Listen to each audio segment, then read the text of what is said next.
So here are some of the instructional strategies that uses. Spiral curriculum, teach a little, practice some, get the practice down, go back and teach the same darn thing or something very close to it, but at a higher level, a more conceptual, abstract level. Go back and practice on harder problems.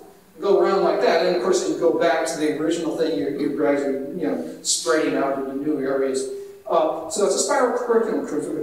Also appropriate concept levels. That goes with where you start with the stuff that you're teaching, and of course, you want to take advantage of prior knowledge. Then educative learning. I don't know what the right word would be. The original notion of education, as you probably all know, is to bring something out of somebody, not to pack stuff in. And I don't know but that's what they do. The idea is that they're bringing things out, bringing understanding out. It's Dewey's business of creating an environment in which people learn, rather than pouring stuff in their heads. You're parsimonious in your hints. Remember the hint that,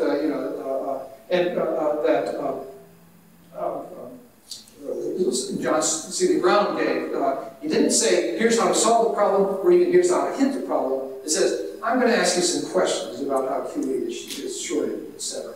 And so you got that. You want to provide early intervention in errors, which you can do once you're building this model of the student as you go along. Early success, that's important.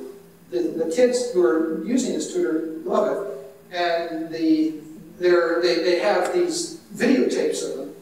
And there's a videotape taken late in the afternoon, bringing in pizza for these kids, 19-year-old kids, and they're sitting there all day working on this. And they just go ahead and keep working. They don't want to mess with no pieces. They want to learn the next step. It's involving. Now, you can take, that's anecdotal, you can take my word for it. I'll show you the video, but I don't have it. But anyways, it is something that, there's something about learning something and getting good at it that is intrinsically rewarding. And these tutors capitalize on it. And of course, you got a mixed initiative dialogue. The dialogue is not really in English, it's sort of in IT speak. But okay, they do that. So really, really briefly, something about cost and effectiveness. We've looked at, and this is back to drill and practice kinds of stuff, but we've looked, people talk about using adult tutors, decreasing class size by different amounts, adding 10 minutes a day, using CBI. CBI is old data. And it's a mixture of some work that we did, and some work, a real experiment that we did, and work that Hank Levin did many moons ago. But you come out with something like this, and it turns out that this business of CBI, based on microprocessors sitting at the back of the room, personal computers, let's put it that way, sitting at the back of the room, is superior to anything else. But no, peer tutoring is pretty good. So having more than one student on a terminal tends to pay off. It turns out that, particularly if you do it right, if you do it this way, if you have a very good student paired with a very poor student, the poor student learns because the poor student gets some tutoring on the side.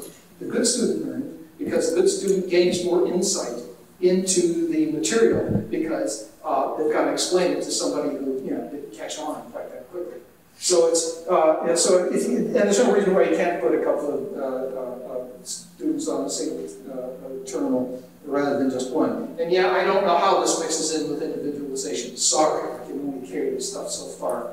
But one of the first experiments with that was teaching statistics at IBM. Okay, so let's go on. Percent time savings, we save time. I'm not going to say much about that. Return on investment. Let's just say that there are studies of return on investment and leave it at that because I don't want to take up your time. And this is a slide that this whole business can put anybody to sleep, even me. So where is this all that's taking it? The future is already here, but we don't recognize it, and it's unevenly distributed. And I say the present is prologue. What does this mean? Well, let's have a look at the present. We've got intelligent tutoring systems, sort of. I'm not sure what intelligent tutoring systems is, and Art Grazer says we shouldn't be talking about what intelligent tutoring systems are anyways, but that's okay. You got Moore's Law. Yeah, so sorry. We got Moore's Law, which says that the stuff, well, originally Moore says the power of computers was increasing I think the first time he said it was every 2 years. They came back and said it was every year. And if you take the geometric mean, you end up with 18 months. And that's just about exactly what's happened since the 60s when Moore said that.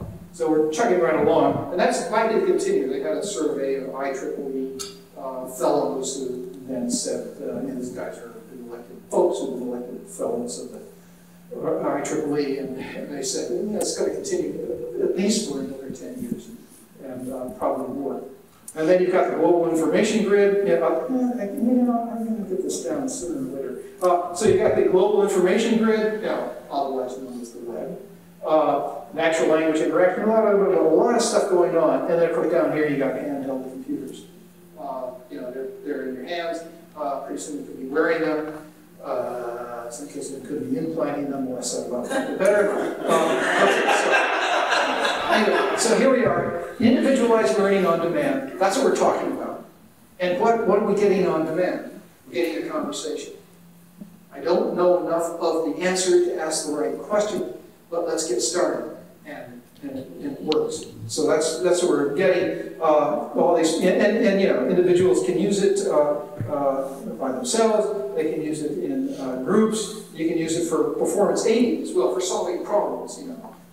Learning this conversation. You can still throw the lessons in. Okay, and probably throw some drill and practice in. Fewer tests, but the assessment will be continuous and unobtrusive. Or it's going to be, as Val Schutz says, stealth assessment. So, okay. Personal learning associates, that's what we're going to have. In classrooms and out, anywhere, anytime. It's a totally disruptive technology for our schools. And somehow or other, the education researchers, particularly people in instructional technology, have to begin to address this seriously for our existing instructional environments. It's a problem. But the promise makes it worth addressing. Okay, so let's not forget Clark. Here's what he said. The best evidence is that media are mere vehicles that deliver instruction. I have some complaints about that.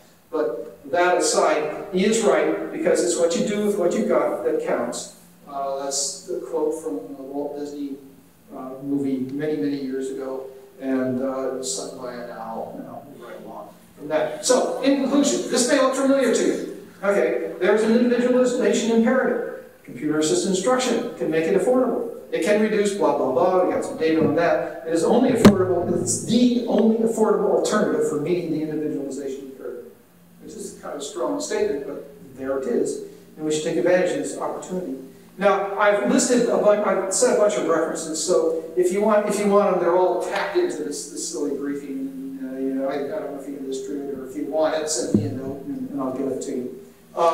And so the final thing is that Camus was looking at Sisyphus and says there's no sun without the shadow. It's essential to know the night, the struggle itself toward the heights. And so is Sisyphus. So he's rolling this big rock up the hill, and just as he gets to the top, it comes rolling back down. Camus says, well, one must imagine Sisyphus happy, and in the words of some other philosophers, it's all rock and roll to me. Can't resist upon it. Thank you very much.